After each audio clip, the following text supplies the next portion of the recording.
If everyone would please stay seated, we're fixing to do a presentation. This is Miss Betty Gray, and she came all the way from North Georgia to present Mr. Buck with something. She is in a foundation called the Quilts of Valor. I'd never heard of it until she had called me. My cousin had met her on a cruise, and that's how this whole thing got started. So here's Miss Betty. This is still my first part. Can y'all hear me? No. It's not on. Get real close. Get real close. Real close. Ah, there you go. Kiss it, honey. Like Dennis said, it's not my time. Okay, y'all, I'm Betty Gray, and I am from Trenton, Georgia.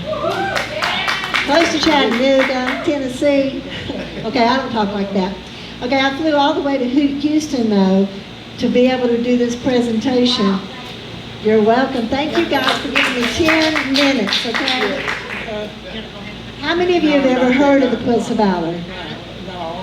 A few of you? Okay, well, I want to tell you a little bit about it. I am here because when I met Bob and Cynthia on the cruise, I can't help but talk about what I like to do. And what I do is I make quilts, like 1,000 other quilters for veterans. That's what we do. And when Cindy heard about it, the first person she thought of was Buck. And so, Buck, tonight we're going to give you your Quilt of Valor. Okay, but before I give it to him, I need to tell you why this is not just another red, white, and blue quilt. Okay, it's not. It has so much more meaning than that. It's also not a gift. Okay? Not a gift. Every person that receives a Quilt of Valor has earned that honor through their service to our country.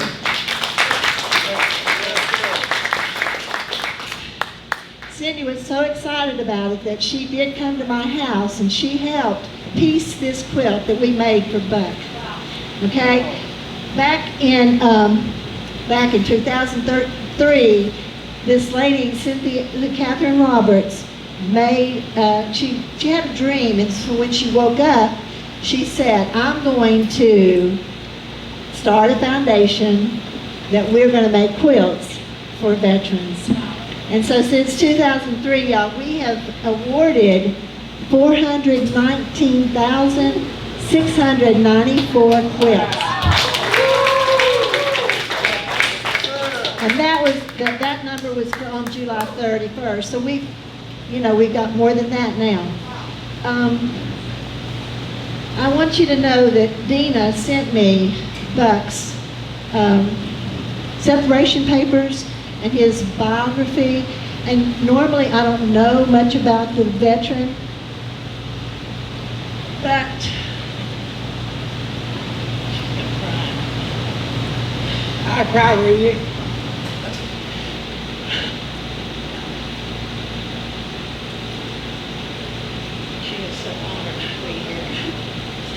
I don't know how much this means to me.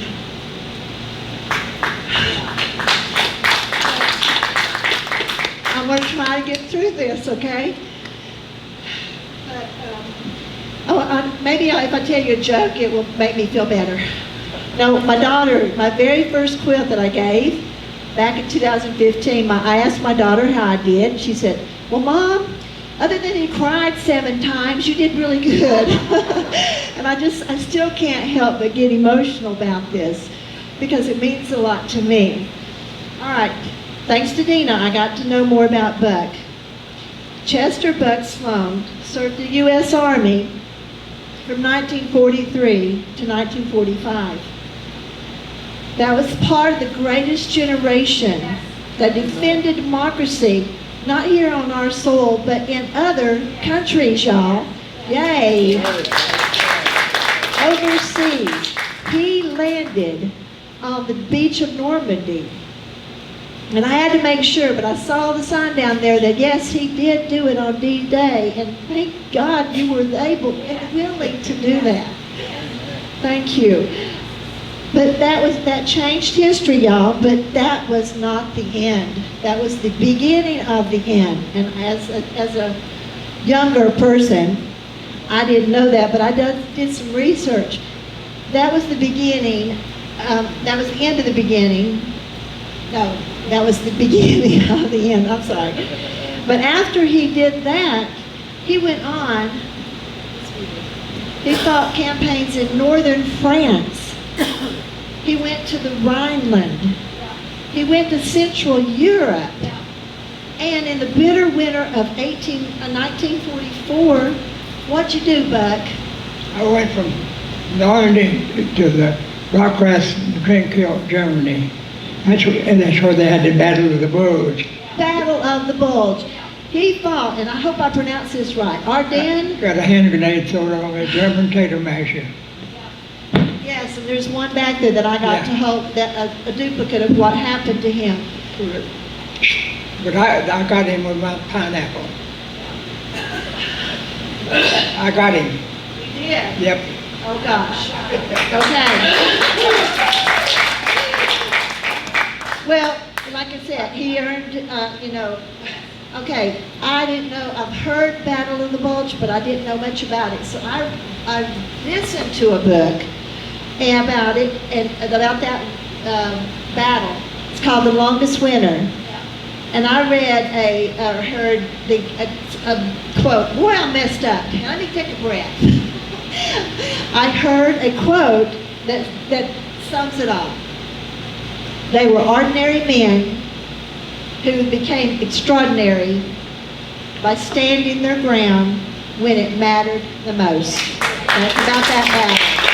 That's when the Germans that's when they made the breakthrough. Yes, and on December 18th, 1944, during this very battle, he was hurt, and that's what he already told you about. He was then sent to a military hospital in England, and then to a convalescent center, where when he was strong enough, he rejoined the unit for morning drills, and one morning, he was chosen along with 11 other recovering soldiers, correct? Yes, to do that.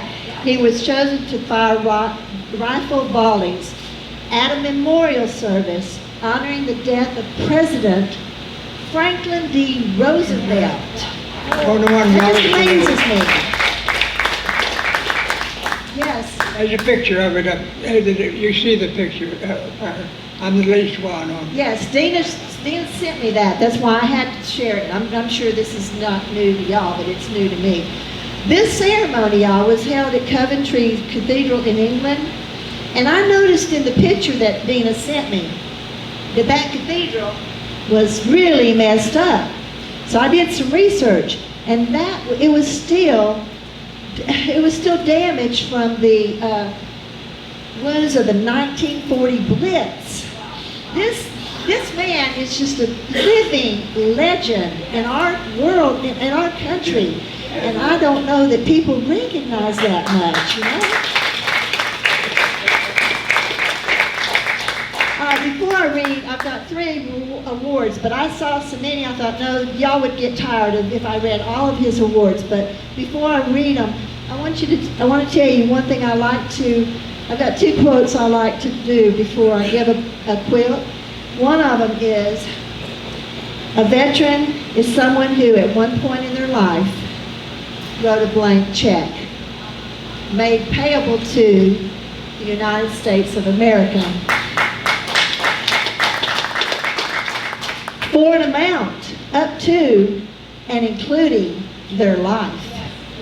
Now, Buck Sloan signed that check, and with courage and conviction and commitment.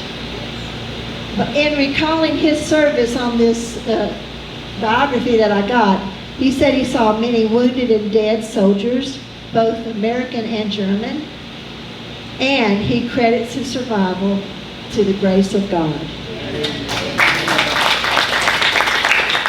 And this is the reason I like to read this other quote that was said at the end of World War II by President Truman.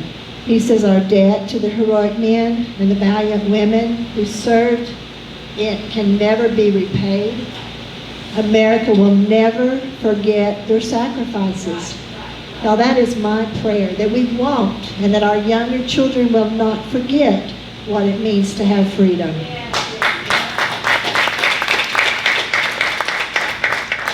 I'm going to list the three declarations that speak volumes. The Purple Heart, awarded on January 8th, 1945. The Good Conduct Medal for steadfast service. Bronze Star. Bronze Star instead of the silver. We was put in for the silver, but it was over. The war was over. Okay. And I know about the French Legion, French Foreign Legion Medal of Honor, right? And that was for recognizing his role in liberating France. These honors and the brutal theaters that he endured tell us a man that has faced history, our history in its darkest hours. But he never backed down because he knew he had God in his corner. All right, so now I get to give the quilt, okay? These quilts are, they're handmade. I use a machine all the time. Like I said, Cindy helped me with this one, and that's why it's so special. But I'm going to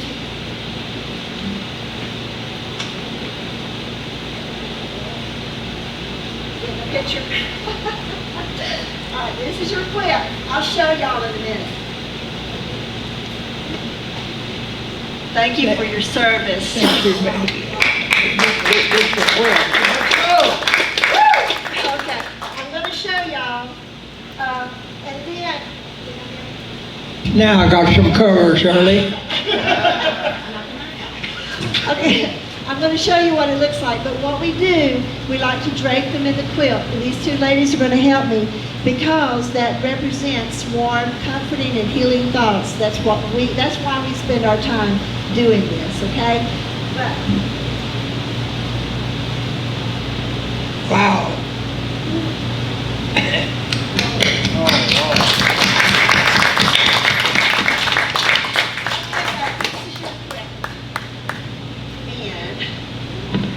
you grab this side, and you grab that side.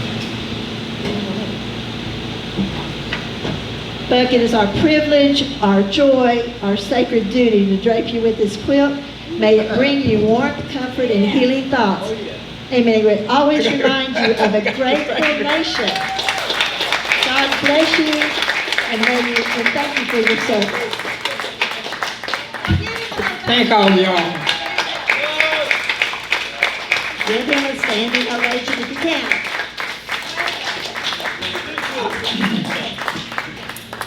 We also have a surprise for Miss Shirley, so if Miss Shirley would come up here. This is funny. I was talking to Dina after I left for Texas, okay? She told me Shirley, his wife, also was a veteran. Now she served in the United States Air Force. Buck was in the Army. She was in the Vietnam War, and he was in World War II. Oh my gosh. So Shirley, if you'll come up here.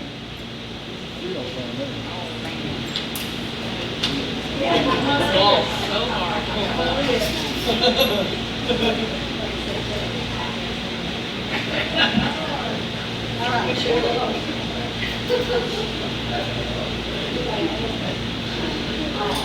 I'm going to show.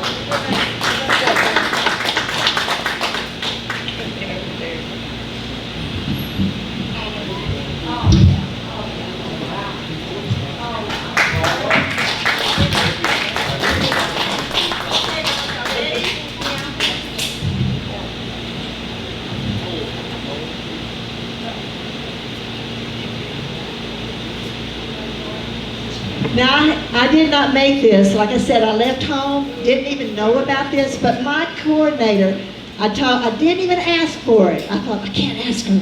But I said what happened, and she said, find out everything you need, and I'll get it in the mail. She got it in the mail Sunday. So, Yay! Good job. Thank you guys so much for giving me a good, thank you for listening. I'm gonna tell one story while we're on this. We was, before we got to Germany, when we would dig at night, there'd be a little 12-year-old kid there. About the third night, Sergeant Ritchie said, "Come here, son." He came over and he said, why you got a home? I said, "No, Mom and Daddy got killed. I don't have a home." You know what happened? We brought that kid home. Yeah, that's little Joe, and I cut a hole in the duffel bag so he could breathe. We put him on a ship.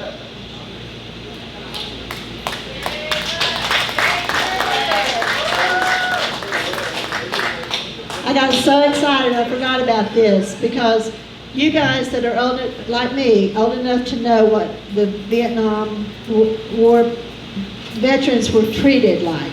Our country was in a bad place. A lot of people did not give them the welcome home they needed, and we didn't say thank you. And I hate that. I'm embarrassed with the way we acted. But in 2012, President Obama made sure that they got honored. We have a pin that we give to Vietnam veterans, and it's just to let them know, welcome home and thank you. It's a little bit too late, but better late than never, right?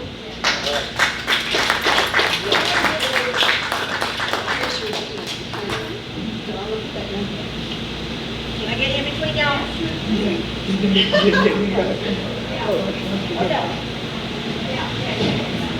Wait a minute.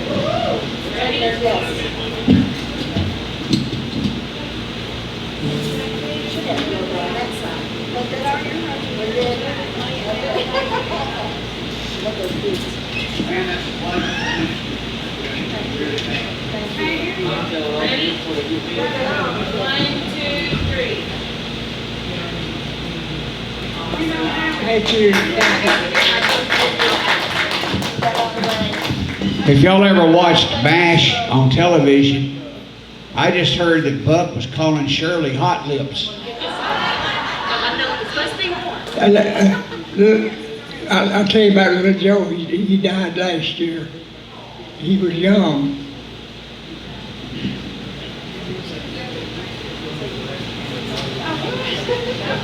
Okay, y'all can take a break now. Thank you. Thank you.